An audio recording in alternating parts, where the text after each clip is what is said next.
Israel மட்டும் accept பண்ணி fire பண்றோம் அப்படின்னு சொல்லி அக்செப்ட் பண்ணிக்கிட்டாங்க. இந்த மாதிரி அடுத்தது தாக்குதல் நடத்த மாட்டோம், ஈரான் மிசைல் அட்டாக் பண்ற வரைக்கும் நாங்க தாக்குதல் நடத்த மாட்டோம். சப்போஸ் ஈரான் வந்து மிசைல் அட்டாக் திருப்பி பண்ணாங்கன்னா கண்டிப்பா நாங்க திருப்பி கொடுப்போம் அப்படின்ற மாதிரி சொன்னாங்க.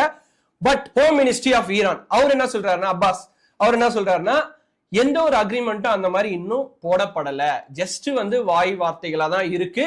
சோ இதுக்கு மேல்பட்டு தான் அதை பற்றி முடிவு எடுக்கணும் அப்படின்ற மாதிரி அந்த ஊர்ல சொல்லியிருக்காரு. ஃபார் எக்ஸாம்பிள் ஈரின் அப்படின்ற அந்த ஊர் ஸ்டேட் மீடியால என்ன சொல்லியிருக்காங்கன்னா, அமெரிக்கா, நல்லா கேட்டுக்குங்க இந்த வார்த்தைய, அமெரிக்கா கெஞ்சி கேட்டுக்கிறதுனாலதான் நாங்க வந்து இந்த சீஸ்ஃபயருக்கு ஒத்துக்கிறோம் அப்படின்ற மாதிரி ஈரான் மீடியால சொல்லியிருக்காங்க.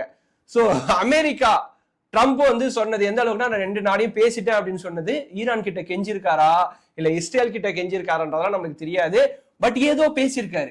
வந்து இப்ப ஃபார் எக்ஸாம்பிள் இதுக்கு முன்னாடி இந்தியா பாகிஸ்தான் வார் நடந்துட்டு இருக்கும் போது அவர் நான் வந்து 2 தரப்புலையும் பேசிட்டேன், அடுத்ததா 2 பேர்கிட்டயும் வந்து டெவலப்மெண்ட்டுக்காக எதுவுமே எக்கனாமிக்கலா நான் உங்களுக்கு கான்ட்ரிபியூட் பண்ண மாட்டேன்னு சொன்னோடனே 2 பேரும் வார ஸ்டாப் பண்ணிட்டாங்க அப்படின்னு சொல்லும் போது லேட்டரா தான் தெரிய வந்தது அந்த வார் வந்து பாகிஸ்தான் தான் ஸ்டாப் பண்ண சொல்லி கேட்டுக்கிட்டாங்க, எங்களால முடியாது அப்படின்னு சொல்லி லேட்டரா ஒரு 1 வீக் முன்னாடி ஒரு நியூஸ் வந்தது.